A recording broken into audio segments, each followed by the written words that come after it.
Primeran fe bat. 159, 20.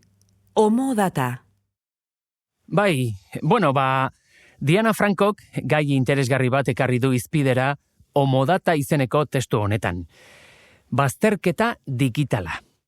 Askotan, oharkabean pasatzen da kontu hau, ezta?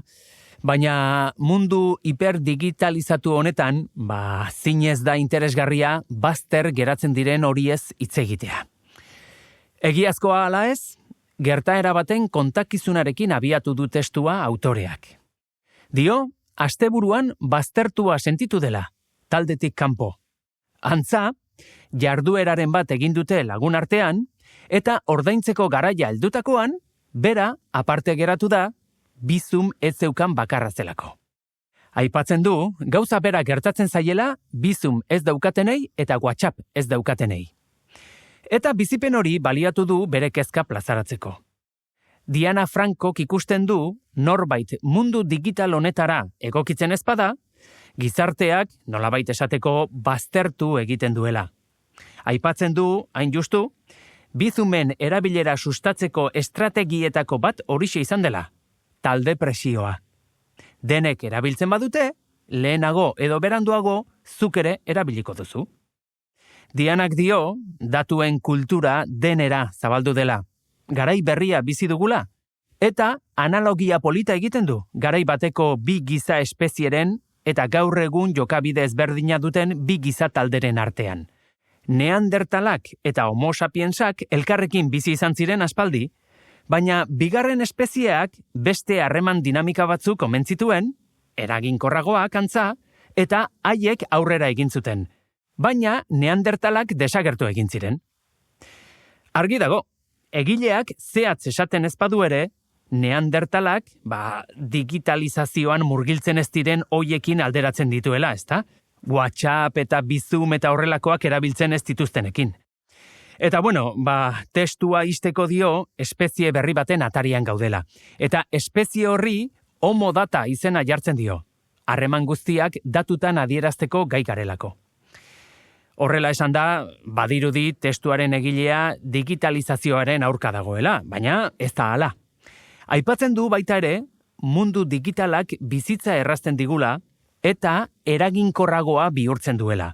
Eta niri ere, hala iruditzen zait. Izan ere, eraldaketa digitalak onura asko ekarri dizkigu.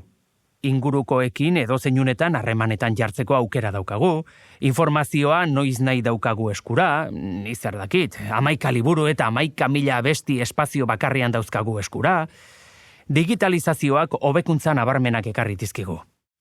Alabaina, digitalizazioak baztertu digitalak ere ekarri ditu.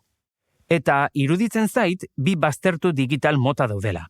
Batetik, zoritxarrez, aro digitalera egokitzeko aukerarik izan ez dutenak, esaterako guraso eta aitona amona batzuk, eta bestetik, zenbait baliabide digital erabiltzeari, euren borondatez, uko egin dioten pertsonak, ezta? Zorionez, badira horrelakoak. Eta zorionez diot, ederra iruditzen zaidalako ikustea, badela bizitzeko beste modurik. Ze ez da batere erraza. Uste dut, denok pentsatu dugula inoiz mugikorra harrika botatzea, WhatsApp eta gainerako sare soziala kentzea. Baina, ez dugu nahikoa adore biltzen, hartaldetik alde egiteak bertigoa ematen duelako, ez? Eta tresna digital batzuk ez erabiltzeak alabeharrez baztertzen zaituelako askotan, ezta? Ze Diana Frankori bizumekin gertatu zaio, baina antzeko zerbait gertatzen da beste kontu askorekin ere.